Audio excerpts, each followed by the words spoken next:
ვერძი მეომარი ან ვერძი ცხვარი, ეს არის თქვენი მზის ნიშნის ტრადიციული სახელები, თუმცა დიდებულად შეეფერება ვერძი ახალგამოჩეკილი შაშვის ბარტყი. და ზუსტად ბევრი ამ პატარა შაშვის ბარტყებიდან ვერძია, ისინი წლის ზუსტად ამ დროს გაზაფხულზე იბადებიან. ახლად გამოჩეკილი შაშვის ბარტყი პაწაწინა არსებაა, მას არ შეუძლია ფრენა. წრეებსაც კი ვერცნობს. ის ისეთ სამყაროში ცხოვრობს, სადაც უამრავი არსება მას საუზმედ მოიაზრებს. ამ ბარტყს თავში ტვინი რომ ჰქონდეს, ალბათ წარმოვიდგენდით, როგორ მიიმალებოდა ბუდის კუთხეში და შეეცდებოდა, რაც შეიძლება პატარა გამხდარიყო, მაგრამ ჩვენ სულ სხვა რამეს ვხედავთ. ვხედავთ, როგორ წევს ეს ბარტყი კისერს, ფართოდ აღებს პირს, გამოსცემს მაქსიმალურად დიდ ხმას და უბრალოდ ითხოვს საკვებს. ითხოვს არსებობის უფლებას. ეს არის ვერძის ენერგია, გადარჩენა და ნებისყოფის ზალა. ყოველგვარი დაბრკოლებების გარეშე მიუხედავად. ეს არის ზუსტად გაზაფხულის მოზღვავებული ძალა. ვერძისთვის არსებობს ორი გზა. პირველი არის მარტივი, ზედაპირული და მეორე უფრო ღრმა გზა. მარტივ ზედაპირულ დონეზე თუ სხვა ადამიანებს შეგატარებთ, აღმოვაჩენთ, რომ თავგადასავლების მოყვარული ხართ, თქვენ ცხოვრებას მეტად აქვს რისკის და მოულოდნელობის ელფერი. თქვენშია უნარი მოითმინოთ სტრესის ან შიშის ისეთი დონე, რომელიც სხვა ადამიანებს იმდენად შეაშინებდა, რომ ისინი თავიდანვე აირიდებდნენ ასეთ სიტუაციებს. მოკლედ, თქვენ ფერადი პერსონა ხართ. ეს დებულებები გარკვეულწილად ზუსტია, მაგრამ ისინი ფარდასავით არის და ფარავს ვერძის არქეტიპის უფრო ღრმა გაგებას, იმისა თუ რას ნიშნავს იყო შენ და რა ხდება შენში ამ ცხოვრებაში. თქვენ აქ მოხვედით, რათა ისწავლოთ ვერძის გაკვეთილი, ისწავლოთ მეომრის გაკვეთილი. საბოლოო ჯამში ეს ნიშნავს, რომ თქვენი სულის ევოლუციურ გზაზე მიაღწიეთ წერტილს, სადაც უფრო გაბედული უნდა გახდეთ. გამოცდილება, რომელიც გკვებავთ, რომელიც თქვენთვის მნიშვნელოვანია, გამოცდილება, რომელიც ცნობიერებისა და თვითრეალიზაციის უფრო მაღალ დონეზე აგიყვანთ, შიშის მეორე მხარესაა. თქვენ უნდა შეეჭიდოთ ამ შიშს. ნება მომეცით მოგიყვანოთ ილუსტრაცია, თუ როგორ შეიძლება ეს მუშაობდეს. რასაც ახლა ვიტყვი, არის მეტაფორა, ეს არ ნიშნავს, რომ ეს თქვენ პირდაპირ გეხებათ, თუმცა ალეგორიულად ეს ასახავს თქვენ ცხოვრებას. ჩემს ფანტაზიაში წარმოვიდგენ, რომ თქვენთვის მნიშვნელოვანია დაივინგის სწავლა. ჩვენ ადამიანები ხმელეთის არსებები ვართ და გვაქვს შიშის ბუნებრივი ინსტინქტი, როდესაც წყალქვეშ ვართ და ჩვეულებრივად ვერ ვსუნთქავთ. წარმოვიდგინოთ, რომ გადაწყვეტთ ადგილობრივ სპორტულ ცენტრში ჩაეწეროთ კურსებზე და შეისწავლოთ დაივინგი. წარმოვიდგინოთ ისიც, რომ გაკვეთილის დაწყების წინა ღამეს გაწუხებთ უძილობა, თავთ ტელევიზორს, რათა რაიმე მოსაწყენ ფილმს უყუროთ და კვლავ ჩაგეძინოთ.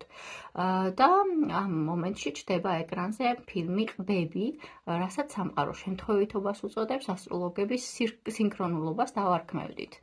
თქვენ ალბათ გინახავთ ეს ფილმი დიდ თეთრ ზვიგენზე, რომელსაც ასევე დიდი თეთრი მადა აქვს. რა თქმა უნდა, ყბების ყურება დაივინგზე განსხვავებულ წარმოდგენას გიქმნით.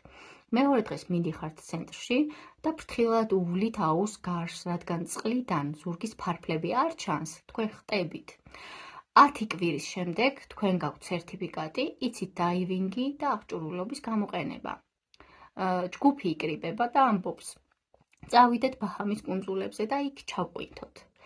ჩვენი ისტორიის შემდეგ სცენაში თქვენ ზურგზე ჟანგბადის ბალონებით და ფეხებზე ფარფლებით ხართ პატარა ღია ნავის კიდეზე, ბაჰამის კუნძულიდან დაახლოებით 1 მილის მოშორებით. დაივინგის მასტერი საუბრობს, მგონი ახლა ჩასვლა უსაფრთხოა, ზვიგენები წავიდნენ, დაახლოებით 20 წუთის წინ. გული გიჩქარდებათ, თქვენ დაინახეთ 3 ზვიგენი, რომელმაც ჩაიარა. აპირებთ თუ არა ამ წყალში გადახტომას, ანუ რამდენად გიჟი ხართ. დადგება მომენტი, როდესაც ნებისმიერი, ვისაც უყვარხართ, დაინახავს თქვენ სულს, რომელიც ამბობს, რაც არის და უბრალოდ ნავის კიდიდან წყალში ხტებით. თითქოს სიკვდილისკენ, მაგრამ არა სუიციდურად, არამედ ერთგვარ ექსტაზში. ხტებით დიდ თავგადასავალში, რომელსაც სიცოცხლე ჰქვია. და აი თქვენ ტალღების სიღრმეში ხართ მარჯნის რიფებთან და იღებთ მისტიკურ გამოცდილებას, რომელიც სიცოცხლის ბოლო დღესაც გემახსოვრებათ. ახლა იქ ოკეანის ფსკერზე ამ მისტიკური გამოცდილების შუაგულში მოულოდნელად თვალებზე ჩრდილი გეცემათ, წყალქვეშ ბრუნდებით და ხვდებით, რომ ეს ზვიგენია, დაახლოებით 2,5 მეტრის სიგრძის, რომელიც გარს გივლით. გახსენდებათ დაივინგის მასტერის ნათქვამი: თუ ზვიგენს ღრმა წყალში შეხვდებით, თავი udardელად დაიჭირეთ. ეს რჩევა საკმაოდ ძნელი შესასრულებელია, როცა სიკვდილის გეშინიათ, მაგრამ თქვენ სწორედ ამას აკეთებთ. თავს udardელად იჭერთ. ამას არ გრძნობთ, ეს ვერძია, თქვენ გმირი ხართ, წნეხის ქვეშ კარგად მუშაობთ. ბოლოს ზვიგენი მიცურავს, თქვენ ზედაპირზე ამოდიხართ და მეგობრებს ეუბნებით: ზვიგენი ვნახე, არც ისე დიდი იყო ალბათ, 4,5-5 მეტრი, მომავალ წელს ის რა თქმა უნდა 6 მეტრი გახდება. ასეთია მონადირის ნაამბობის ბუნება. შეგვიძლია ვთქვათ, რომ იქ ქვემოთ მამაცი იყავით და ეს სამართლიანი შეფასება იქნება, მაგრამ უფრო ღრმად რო ჩავიხედოთ, თქვენ ნავიდან გადმოხტომის შემდეგ უფრო მამაცი გახდით, ვიდრე გადმოხტომამდე იყავით. მთელი დარჩენილი ცხოვრება გემახსოვრებათ ეს ისტორია. მაშინაც კი, როცა ეს ყველაზე ნაკლებად გახსოვთ, გეცოდინებათ, რომ იმ სიტუაციაში სიმშვიდის შენარჩუნება შეძელით. ეს არის ვერძის გზა, თავგადასავლების შეგროვება იმის წინაშე დგომით, რაც გაშინებთ. რაც უფრო მეტად შედიხართ ამ მეომრის არქეტიპთან ჰარმონიაში, მით უფრო მამაცი ხდებით.